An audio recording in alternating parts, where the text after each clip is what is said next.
All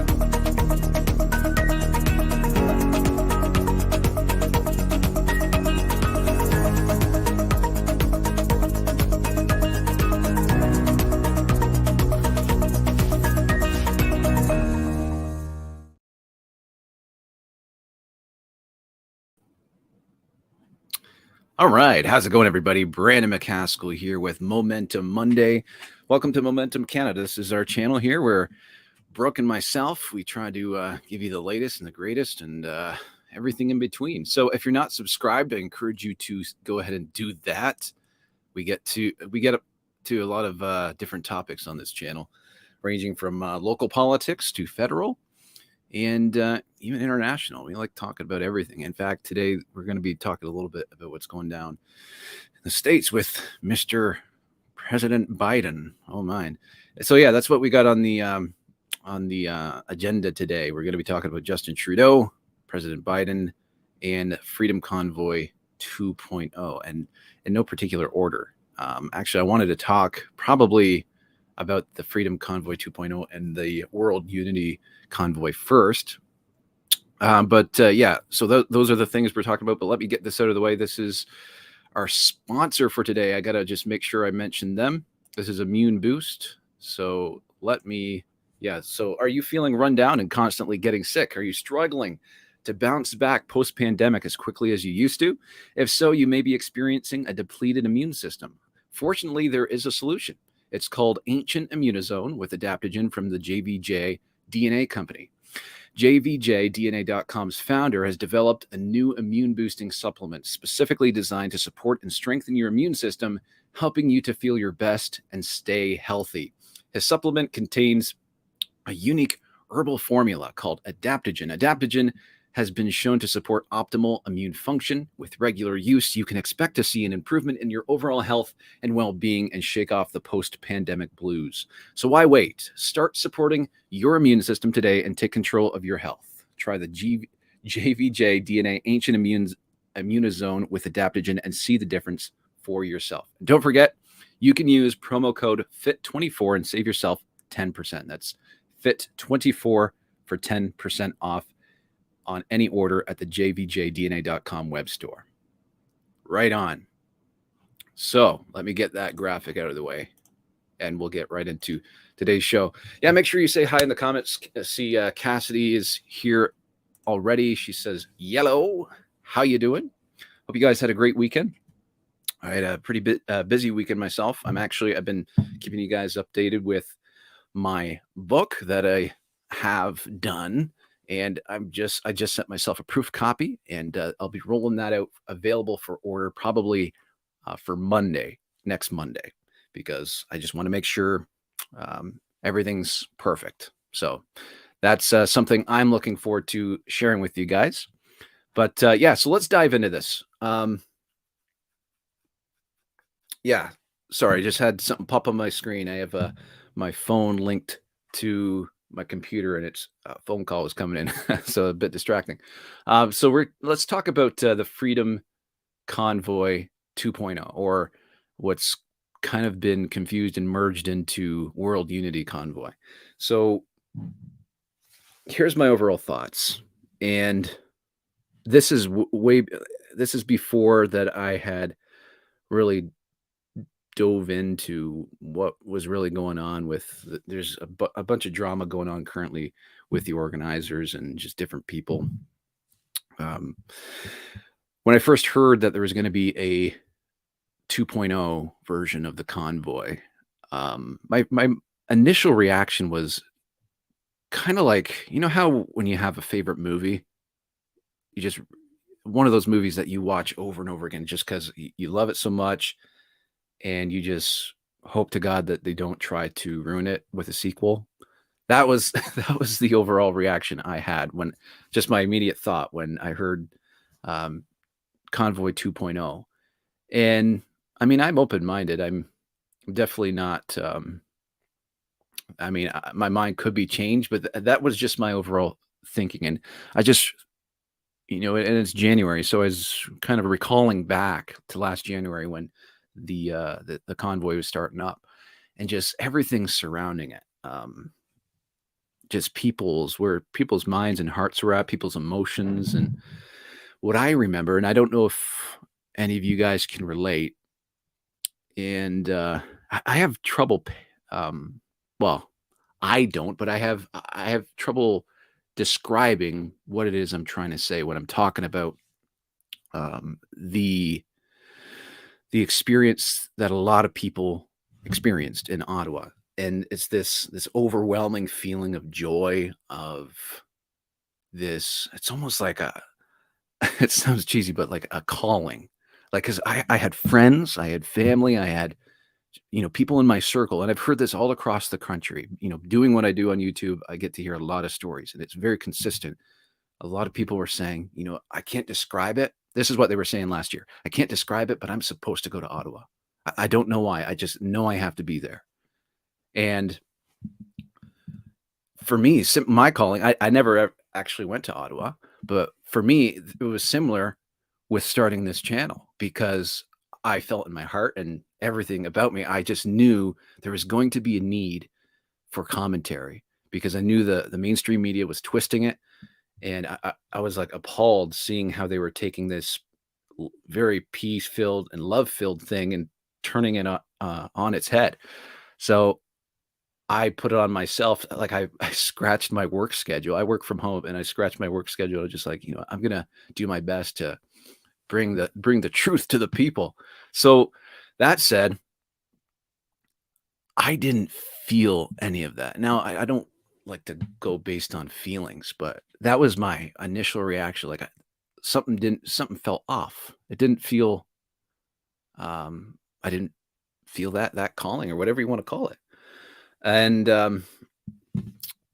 let me pause and read your guys' comments while I collect my thoughts, because I do have trouble kind of describing what it is I'm trying to say. David Fleischman says, how is a vehicle convoy going to work now? It is illegal to use vehicles in protests now. Bill 100. See, there's a lot of more obstacles this time. They are going to Winnipeg instead of Ottawa. Yes, that's true. And I'll talk a little bit about that. Mike Mull says, good day. Good to see you guys. David Fleischman says, honey, it is a federal law to all Canada to not use vehicles in protests. Yes. Yep. Mike, we had the same feeling at the Jordan Peterson rally last week, and the convoy anniversary is coming up. Honking. That's funny. Honeycomb says, nope, just Ontario. Are you referring to no protests in vehicles? Is that just Ontario? Regardless, and I encourage you guys to go over to Rick Walker's Maverick Multimedia, where he breaks it down in immense detail. I mean, his live streams are like, I think his longest one this week was like 6 hours long. It's like, holy moly, this guy dedicates a lot of time, and he interviews the right people, gets the right information. So I encourage you to go over to Rick's channel and get the download. You can put it on the fast forward motion. If you hit it like 0.175, you can still digest what he's saying if you're on a time budget. But yeah, so according to what I'm understanding is that there was this good intent of revamping the Freedom Convoy with the same organizer from last time, James Bodder. I can't remember his last name, but he actually testified in the Emergencies Act Commission, and it seemed he was well-intentioned to start it again, just based on the same reason that, and for logical reasons, because he was saying that the government can flip the switch back on again if they wanted to, because we even saw with the Brian Peckford and Maxime Bernier case that that was their main argument, that the government can do whatever they want whenever they want. But fortunately, that was rendered moot because mandates aren't a thing anymore.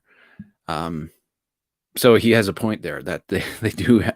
If they were willing to cross the line back then, like, what's going to keep them this time? So I understand that good intent. But what ended up happening was different groups, and like different groups that didn't quite represent what the original organizers believed in, or how they conducted themselves, both online and offline. And it started a mass confusion, and a lot of people pulling out, a lot of people that were, we'll say, unwanted joining. So it just became this fiasco of what it wasn't intended to be. And for me, that just further clarifies that I don't think that I will be following it as closely and cheering it on as closely, because I'm just going to be cautious, because first of all, my spidey senses, like I said, they went up first time I heard about it. And now all the confusion, and I see a lot of people like myself just kind of being cautious. I mean, we're gonna report, and we're going to give you guys updates on the latest, but and I'm certainly going to keep an open mind. Something could change, and my mind could be changed, but I think it's just going to be very hard to replicate what we experienced last winter. And I think we need to remember it wasn't a failure. We didn't get what we wanted, specifically in regards to getting a politician to come down and speak to the truckers. But just think about how many people's eyes were turned to their televisions and their computer screens over that, what was it, 3 to 4 week period of the truckers being there. That to me was success. I know people personally that at first thought they were a bunch of hillbillies that they should pack up, turn around, go home. But now the way they're talking, they're just like, yeah, stuff's hitting the fan. And maybe they were right. Like, there's a lot of people turning the corner. So let me read your comments here. Honeycomb says, that is terrible how they are treating Jordan Peterson. Yes. Oh my gosh. Yeah. The woke mob definitely have problems with truth being spoken, or even questions being asked. That's what does that say about your worldview when you can't be questioned?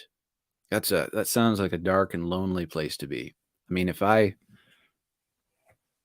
position myself where I didn't like to be questioned at all, to me that's lonely. That's a lonely and sad way to lead a life. Honeycomb says Rick Walker is against this in Winnipeg. Yeah.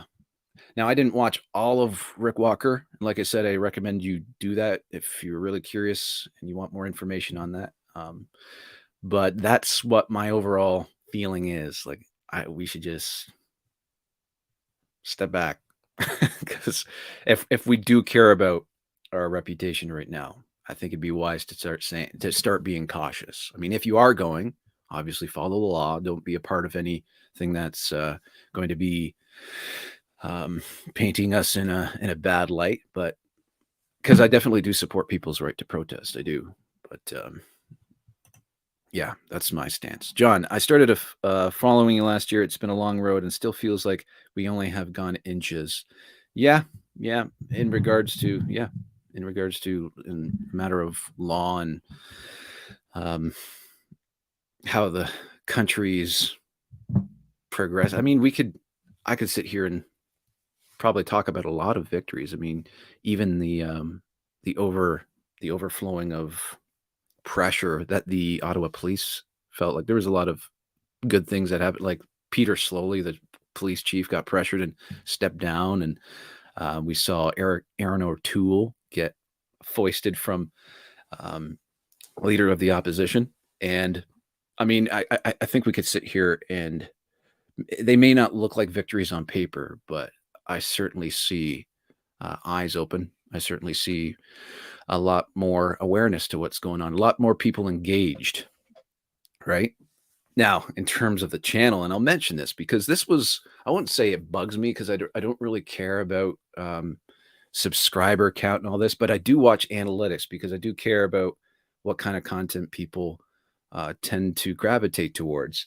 And for the past few months, my subscriber count's been going down. And for longest time, I was just like, oh crap, maybe but people just don't like what I have to say, which I wouldn't be surprised.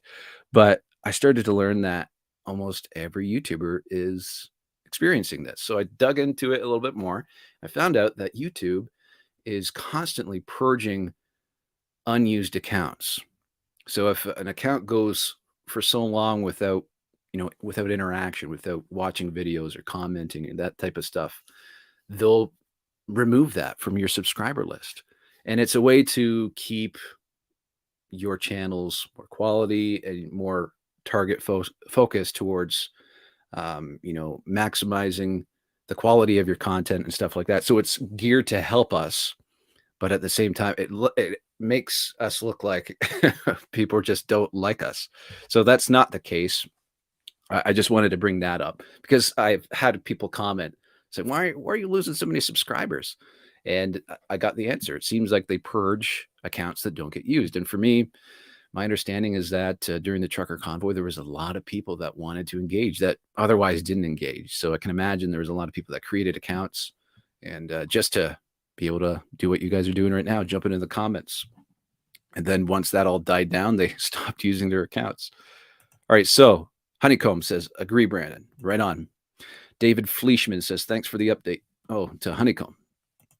Rhonda says, Honeycomb, is there Bill 100 only in Ontario? That's my understanding, Bill. That's because that was passed by Doug Ford. That I covered that in the spring of 2022.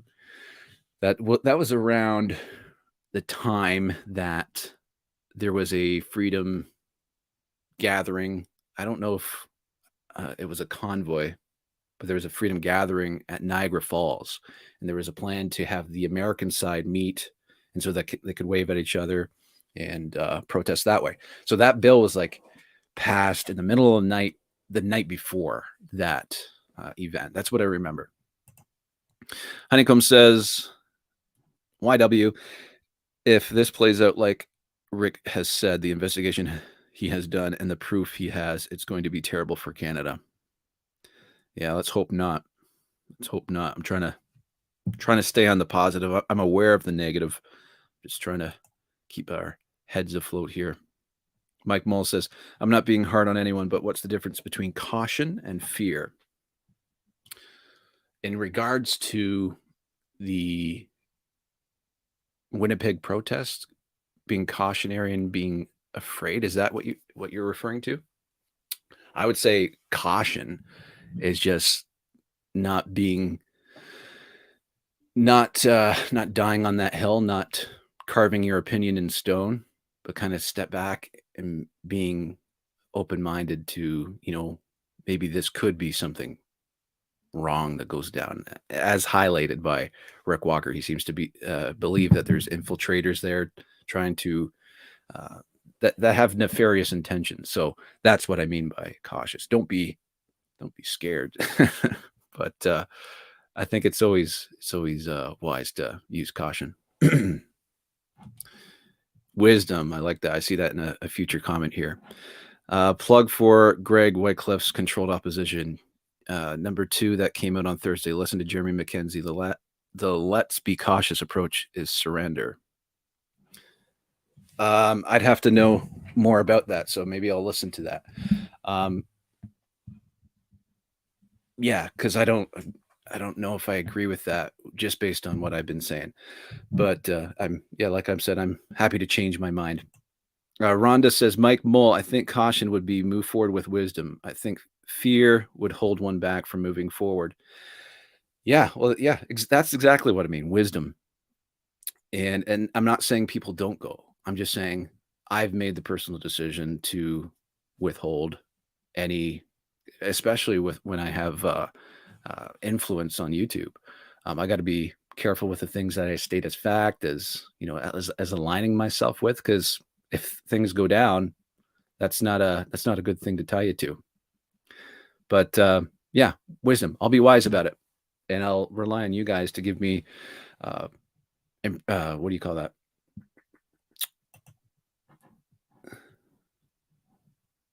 Honeycomb says, I'm in Florida now. Met a couple from Halifax. They're clueless as to what is happening in Canada.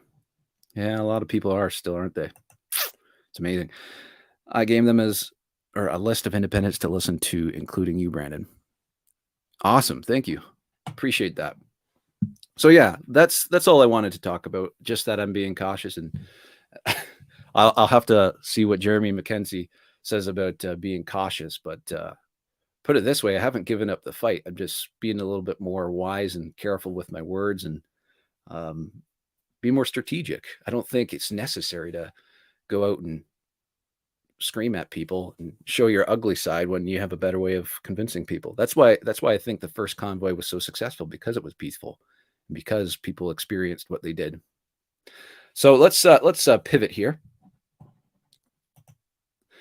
We're still technically in a pandemic. That is BS, and Bill 100 fits right in with it. It's all part of the control. Comply or be beaten. Large percentage of people have no clue because their heads are down looking at their phones. I know of at least 10 people that will still vote for Trudeau if an election happens. Yes and no. I've known diehard Trudeau supporters, and they're embarrassed, and they're just so fed up with him. That's just in my own circle. I don't know what it's like at a countrywide perspective, but that's what I'm seeing locally, and it seems like there's just so many people fed up with him. And I hope they do call an early election. It seems like that's where things are heading. I could be wrong about that, but let's hope for that. I don't know what that would result in, but I think there's a lot of people that aren't pleased with him. So let's actually pivot over to Justin Trudeau, because that's one of the things I want to touch on, because this was pretty interesting. This came on Twitter, and at least for me, since the beginning of the pandemic, there was a doctor in particular, Robert Malone. I'm sure a lot of you know who he is. He became like a very popular opposition, we'll call him, for the liberals, for all these authoritarian people that have been so brutal with these mandates and lockdowns. So he became very, very well known. And I don't know how anybody could not know him, but apparently Justin Trudeau claims that he doesn't know who he is. So I want to share this with you. I couldn't believe it. Like, being the prime minister and being in charge of something so serious, how could you not know who this guy is? So let me show you. Every step of the way, we've listened to doctors, we've listened to public health experts to do what we can to keep Canadians safe. So why are Canadians being doctors? People like, let's say, Stephen Malthouse, people like Robert Malone. Okay. Why are they being so restricted and shunned? I don't know those doctors you're talking to. What we focus on is public health experts, pandemic researchers, the kinds of people who actually gave us the recommendations that led Canada to having a far less damaging and deadly pandemic than many places around the world, even as we saw our economy come back stronger. Every step of the way, we'll listen to science and doctors, and that's what So we're you're to get to it. Interesting, eh? I don't know who he is. Right. So John says a large percentage of people. Okay, I think I read that. Looking at their phones. Yeah, I read that. Honeycomb says I gave them a list, not game. Okay, gotcha. An early election is going to happen soon. Good. Honeycomb, take the opposite of what Trudeau says. He always lies. Well, that's pretty much it, right? When you get to know these people that have influence, you tend to just listen to what they say and do the complete opposite. John says, if you've watched JRE, Joe Rogan Experience with Eddie Bravo, EB has the best line. I know who the demons are, so anything they say, I do the opposite. It's true. Well, that's exactly right. Like, once you get to know these people and how they act, like for me, when I started getting into politics, it was around when Trump was elected, 2016. And the reason why is because the day after he won the election. I didn't understand the significance of it. I didn't know why people hated Donald Trump. Up to that point, I had heard of Donald Trump as just being this billionaire guy. I thought everybody liked him. And then, so I posted on Facebook and I was just like, well, congratulations to Donald Trump for winning the 2016 election. And oh my goodness, that post, you thought that I had slaughtered a baby or something.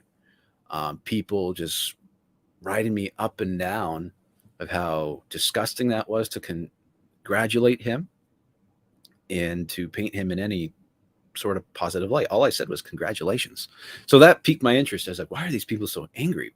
And I started digging into him. I was like, well, he's not saying anything too, evil. And then that's kind of where it started for me. So, yeah. Once you get to, and what I was going to say on top of that, once you start to really understand these people in power that consistently lie, that consistently are on the wrong side of morality, you see the pattern. So when certain situations arise, you can predict what that person will say and do. Like the people that come to mind is like Nancy Pelosi, Chuck Schumer,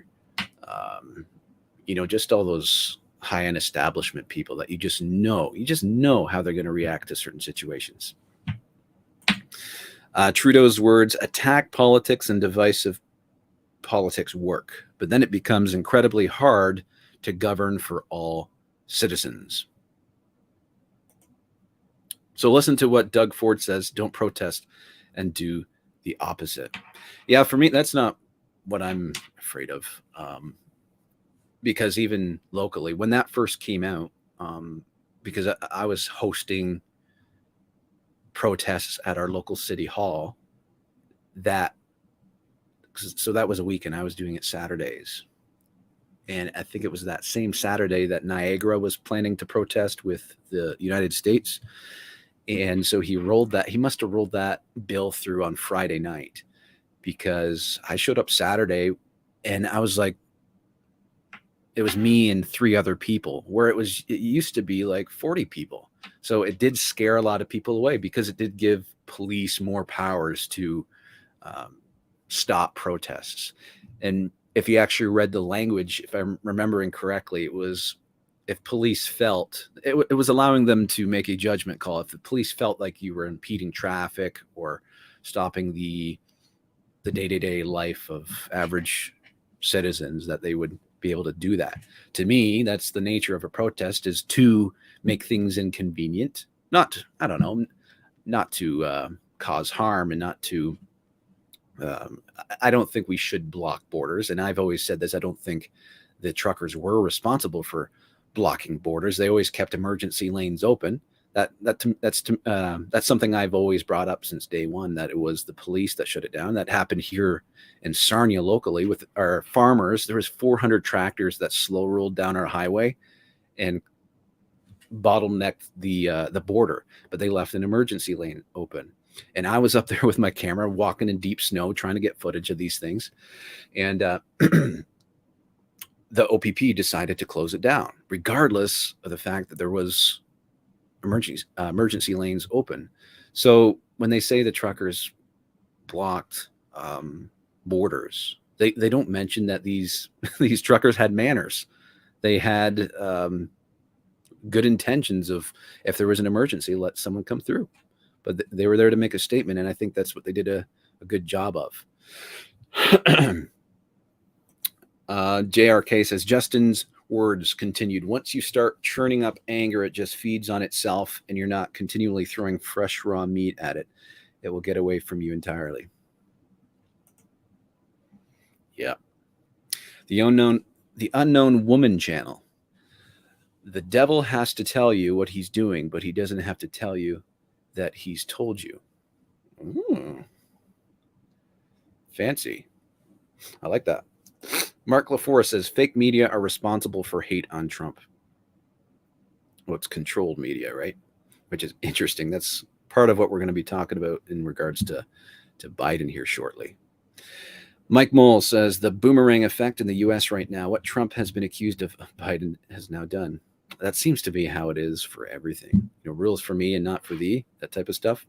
FYI, Brandon, your posts aren't popping up in the news feed like they used to. I only thought to click on this one is because it's the first time you popped up on my feed in a while. Sorry about this. Oh, really?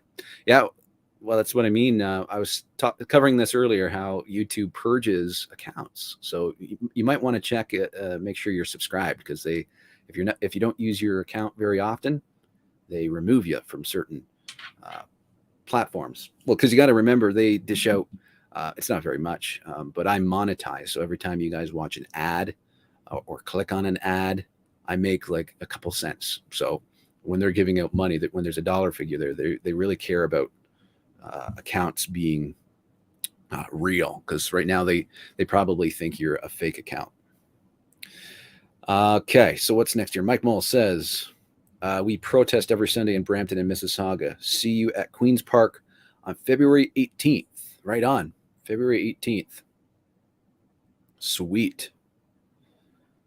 Awesome. So let's, I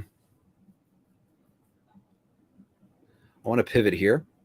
But thank you, Lynn. She said, please know that YouTube takes 30% of all donations. We are not government sponsored. Every dollar helps support the channel. Yeah.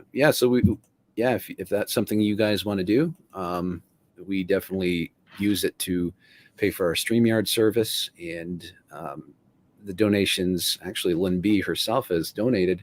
I got myself some new lights, and just to up the quality of the channel. I try to put it right back into the channel, because I think it's independent media like this that is going to be a necessity for our movement. I mean, populism is here to stay, folks. And it seemed to be, for me, populism seemed to be an impossible idea until the Trump era. That kind of just blew the lid off the top, and it seems to be creeping its way into Canada, and I think it's here to stay. The powers that be don't like it, but that's why I think it's very, very important to just, if you enjoy the media, put your dollar there. John says, if you can set up other alternatives to PayPal. Yeah, I know a lot of people had problems with them. Yeah, see, that's where I'm uneducated. If you have something in mind, I'd be willing to look into it for sure. The other alternative, like Lynn B said, is YouTube, but they take 30%, which is just insane. All right, so let's pivot here. We're going to talk about Joe Biden now. So this has been a bad week for Joe Biden, and I'm sure a lot of you have been paying attention. But let me bring up, I'll just read the timeline. This is from the New York Post right here. Yeah, timeline of how the Biden classified document scandal unfolded. All right, so Washington. President Biden, a fierce critic of former President Donald Trump, alleged mishandling of hundreds of classified documents after leaving the White House in 2021, now finds himself accused in a similar situation. But before I go any further, I want to point out that what went on with Trump, he didn't move his stuff himself. He had Secret Service people guarding his stuff 24/7. And so this wasn't, I would say it's not necessarily on him. It is on him because it was in his house, but it was the Secret Service. Like this, they were heavily secured. After it was revealed late Monday that Biden's personal attorneys found classified documents from his time as vice president improperly stored in an office closet at his DC think tank. The president himself stunned reporters Thursday by admitting that other sensitive papers were found in the garage of his Wilmington, Delaware home, where he also keeps his classic Corvette. So they're found in the garage. Hours later, Attorney General Merrick Garland announced for the second time that he was appointing a special counsel to investigate a current or former president for potential misconduct related to classified information. Here's how the scandal has unfolded. In an interview with 60 Minutes, Biden chastises Trump for having classified papers at his private estate. When you saw the photograph, so this is CBS, when you saw the photograph of the top secret documents laid out on the floor at Mar-a-Lago, what did you think to yourself? Looking at the image. and this is Biden. He says, how could that be, how that could possibly happen? How one, I love how it's like stammering. It's got these hyphens here. How one, anyone could be that irresponsible, Biden answers. And I thought, what data was in there that may compromise sources and methods? By that, I mean names of people who helped or the etc. And it just totally irresponsible. I'm laughing at, they're actually quoting his stutters. So yeah, it gives you the timeline. So that's the New York Post. I won't go into every single detail. So they're just basically highlighting how Biden's an obvious hypocrite, but we already know that. And what I've noticed is that the media isn't, they're not holding back any punches. I think they're seeing this as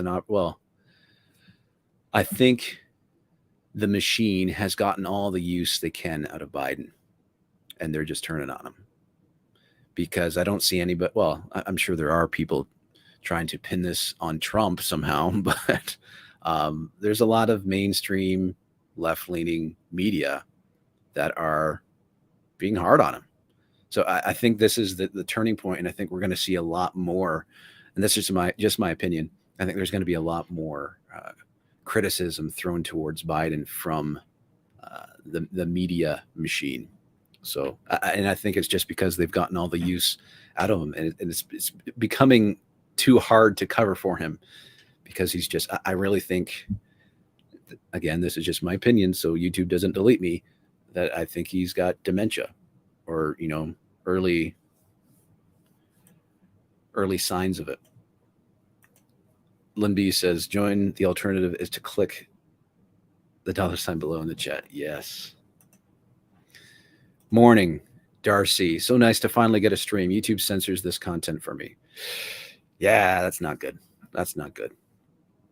Yeah, guys, just make sure you're subscribed. Like I said, YouTube purges it. So just every now and then, make sure you're subscribed. And it also helps out when you guys give these video thumbs up, not just because you like it, but the algorithm sees that. They go, oh, people like this video, and they push it out and put it in front of more people.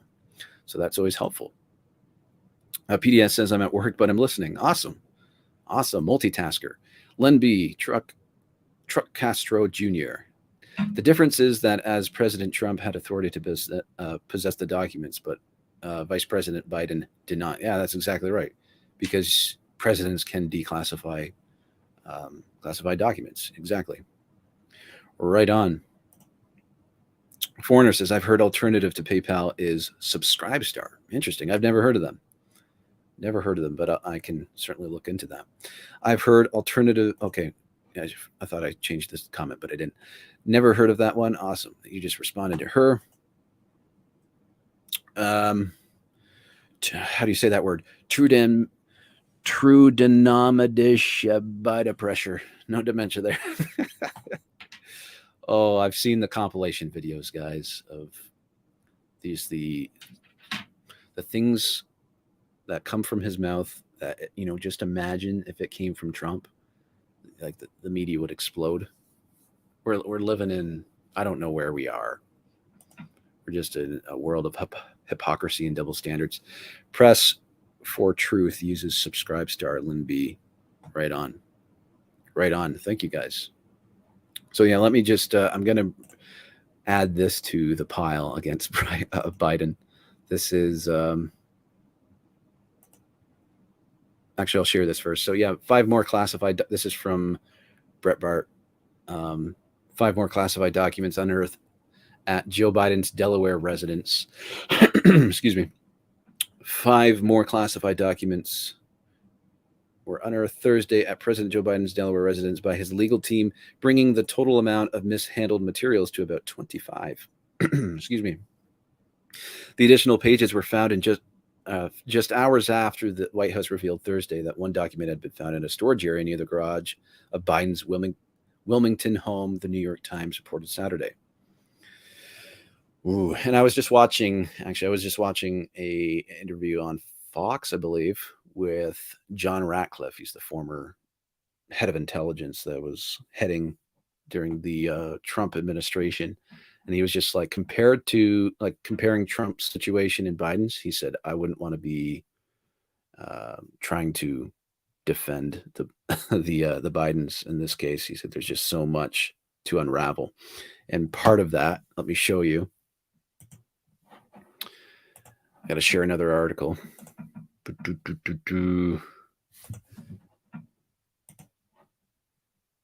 Here we go. So this is, again, Brett Bart document. Hunter Biden listed almost $50,000 monthly rent payments while living at Joe Biden's residence. So that just, to me, screams money laundering, especially in the apparently the state of Delaware. It's how can I word this? It's easy for loopholes to be covered up for businesses. That's why, there's a lot of entrepreneurs that flee there, because there's like tax advantages and lots of different stuff. So to me, when I see that he's paying his father $50,000 a month, something dirty going on. So, I mean, you can read through this article. This is his, so this is from Miranda Devine. In 2018, Hunter Biden claimed he owned the house where Joe Biden kept classified documents alongside his Corvette in the garage. Okay, so there you go. He's claiming that he owns this house where the documents were found. And you can see right there at the bottom, there's the $49,910 a month. Yikes. Yeah, this is a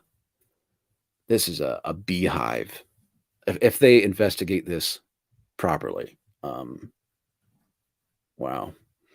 Then you scroll down and there's a picture of his Hunter Biden's driver's license, where he does list his residence as that Wilmington, Delaware, Barley Mill Road. That's the address. So yeah, that's going to be a interesting lemon for them to squeeze. That's for sure. Let's get back to your guys' comments here.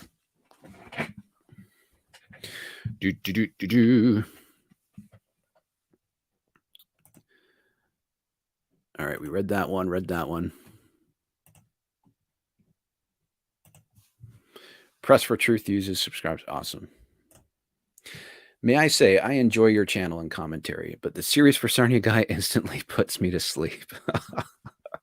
Not very focused talking points, just saying. I will pass that information on. I'm sure he takes criticism pretty well. So, and we're always looking to enhance our skills. I mean, it's funny because I've been practicing trying not to say and ah. I think that's just I'm doing it right now. It's just a crutch that people use when they can't think on the go.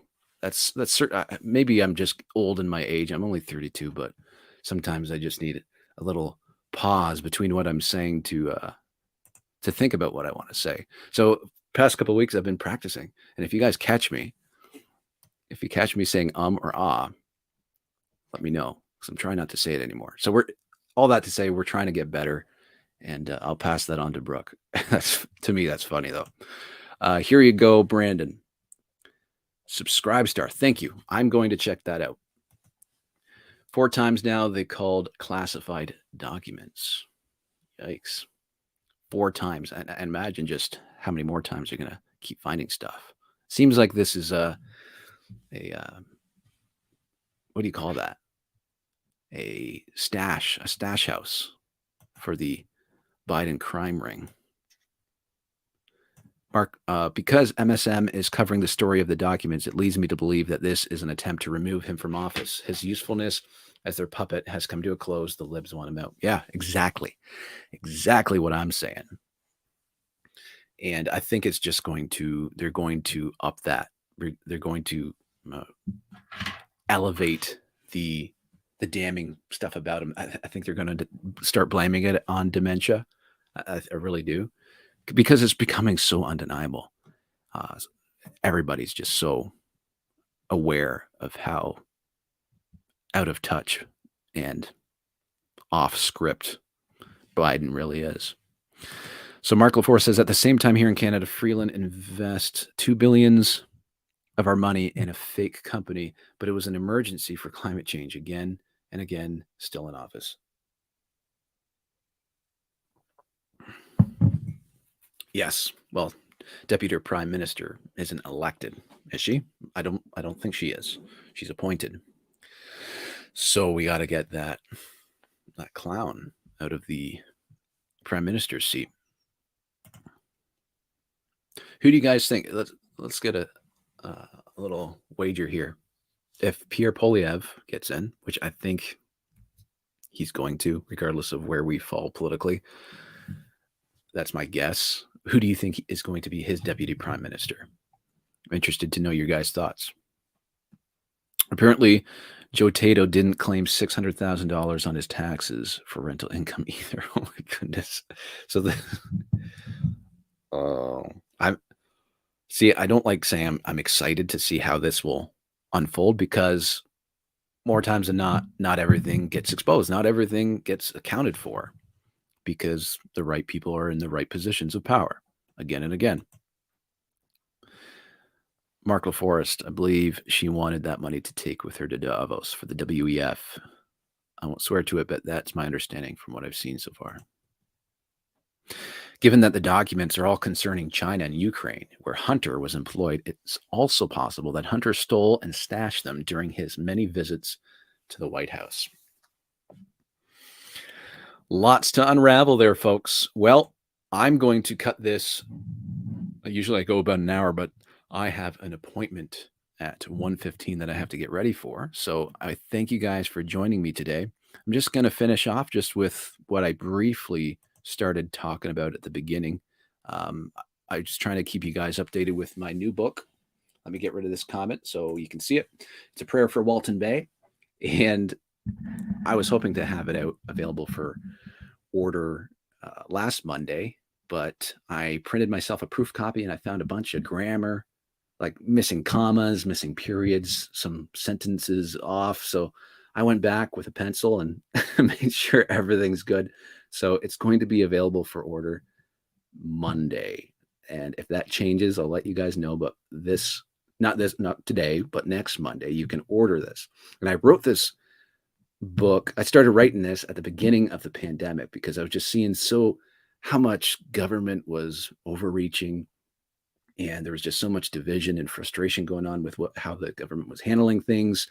And I became obsessed with wanting to just get into a time machine and live in the 1800s, where things were a lot simpler. Like I know they had their own struggles, but I just became obsessed with starting to look at things through a simpler and more value-driven perspective. So that's where the inspiration of this book came from. It's called A Prayer for Walton Bay, based around Kingston, Ontario. So if you're from around there, maybe that'd be a little bit more exciting for you to read. But yeah, I just wanted to share that with you. And thanks again, guys, for the comments. So I'll read the rest of the comments here. I know I asked you guys a question about Pierre Poilievre. See what you guys have said. I read that one already. Poilievre, Deputy Prime Minister, I would hope would be Danielle Smith. She's a pitbull. That would be awesome. Can you imagine? I think that'd be really cool. Now, I don't know Danielle Smith's background with finances, but that didn't stop Chrystia Freeland from being it, right? I think PP is the same as the rest. They all swear first to the crown, not to Canada. Well, I posted a video with it's been a ongoing concern how he's not politically correct. He's careful with what he says. Now, I'm just trying to decide, is that a bad thing or a good thing? I made a video comparing him and Maxime Bernier's reply to mass immigration. And it seems to be the case that they both agree that you need to have sustainable immigration, bring them in at volumes that the country can handle. They both say that, but Maxime calls it a spade a spade. He says it's, I'm against mass immigration, say no to mass immigration. Well, Pierre he doesn't say it. He just focuses more on the message of making it easier and more efficient for skilled workers to come here.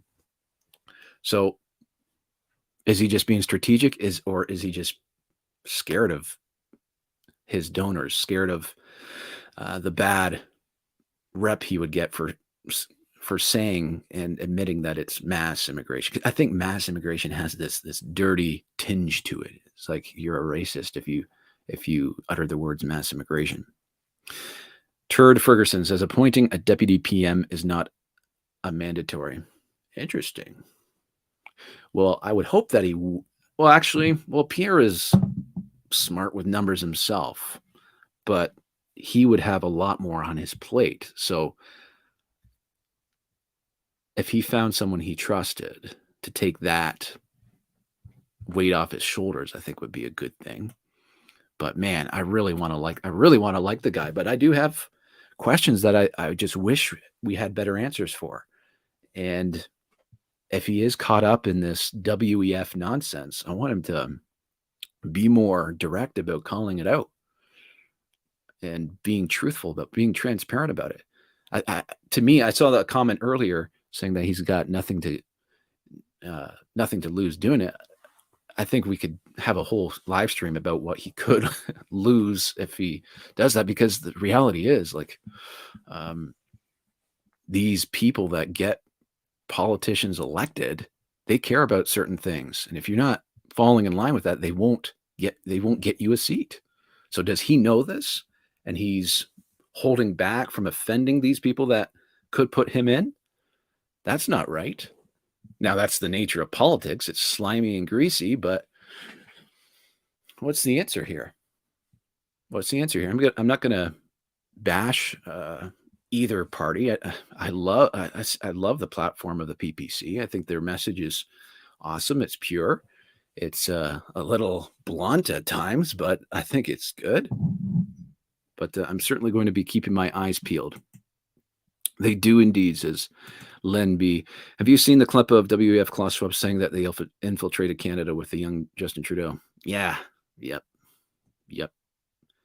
Yes, sir. I need that book, Brandon. One chapter doesn't cut it for me. I've been left hanging in limbo and hate that. Yeah. I sent Lynn. She's a great friend and supporter of the channel. I sent her a chapter just to. You were actually the first one because I wanted to get like initial reaction from someone other than myself, because I was the only one that had ever read it, and she seemed to enjoy it. So that meant a lot for me. Thank you, Lynn. A beautiful cover, Brandon. Thank you, Darcy. Yeah, that was designed by my wife. She's actually a very creative young lady. I gave her credit in the book. I dedicated the book to my son, who passed away in August. His name was Theodore. And funny story, and I know people that have known that, I've shared that before. His name was Theodore. He passed away. He was stillborn. But I had already started writing the book, and the main character's name was Theodore. And this is before we ever chose the name Theodore. And my wife came to me, not knowing the contents in my book. She's like, I really love the name Theodore. What do you think? I said, well, I like that name too. Because knowing that I had the main character in my book was Theo. So you'll be reading the book thinking, oh, Brandon just named the character after his son. But no, it was God ordained. I think. So I'm pretty excited for you guys to read it. I would love to see Pierre and Maxime form an alliance as the Libs and NDP last year. Yeah, I would love to see that too. Because, and me and Brooke talked about this, because there's a need for the bluntness. So Maxime, we need that. But we also need the, what's the word, pragmatist that Pierre has. Pierre has a lot to learn from Maxime. And I think Maxime could learn a lot from Pierre. But there does need to be some answered questions and some good answers given to these questions. Satisfying answers. Because I don't think a lot of people are satisfied with the answers Pierre has given. And I think he should care enough to give satisfying answers. That's just my opinion. I don't know what you guys think.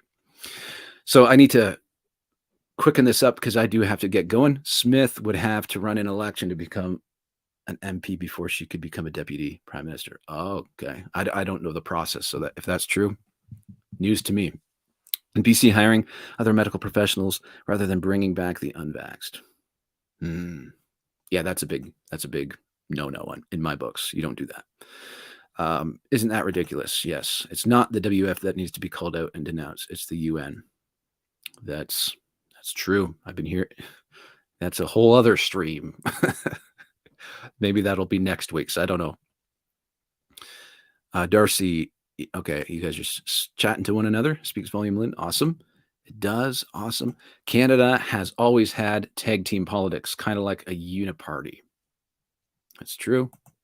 I read Smith's doc, and the law wording is important. She's written in there's no legal resolution for Albertans. Example, person equals corporation in law. That's exactly what I said nearly a year ago. I agree. I'm so late on these comments, so I'm not really sure what you guys are referring to, but awesome. I'm glad you agree. Hey, Rob Hellfire, long time no talk. Happy New Year. Awesome. Well, guys, thank you so much. I'm happy that you guys joined me today. It looks like we had a good number on the stream this morning. I guess this afternoon. But like I said before, if you're not subscribed, I encourage you to subscribe so that this is important, so that you're notified every time I go live, because a few of you have said that you weren't notified. You had to go searching for this. So make sure you're notified and turn on the notification so that you get a little beep alert when I go live, and then you can join the chat. All right. So thank you once again. Be on the lookout for my new book, A Prayer for Walton Bay, and I'll certainly will keep you updated. But Monday is my goal for you guys to be able to order that through Amazon. Stay safe. Darcy says, peace out, everyone. Stay free. Stay free. That's right. Stay free. Stay safe. And thank you, Lynn. She says, please remember to like this video to feed the algorithms and then share it out to help grow the channel. Thanks for your help. Appreciate you guys. Cool. Thank you, Brandon. The great reset is coming. The great resist. I like that. I like that. Thank you, Foreigner. Take care. God bless. Bye for now.